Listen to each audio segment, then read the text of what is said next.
Hello mga ka-easy, kaninang umaga po may nag-open sa atin na customer na gusto niyang pa-welding yung stand tube niya sa bandang likuran.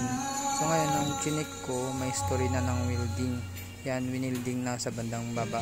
Tsaka yung kabila naman, winilding, tsaka tinapala ng steel bar para kumapit ata. Tsaka sa bandang harapan naman nakatali, yung nakatali siya. So ngayon, si customer naman gusto niyang ipa-stainless yung stand tube niya, pero hindi muna lahat, yung sa bandang likuran na lang muna na dalawa. Ngayon, yung ginawa namin, nilagyan namin ng tornilyo tsaka winilding pa para sure na kumapit yung stand tube at hindi aalog-alog pag umandar.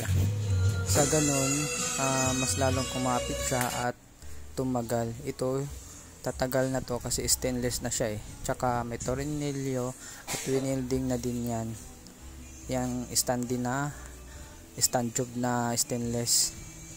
Siguro sa susunod ipapa stainless niya din lahat kung medyo magka budget na siya. Sa ngayon yung dalawa na lang muna sa bandang likuran.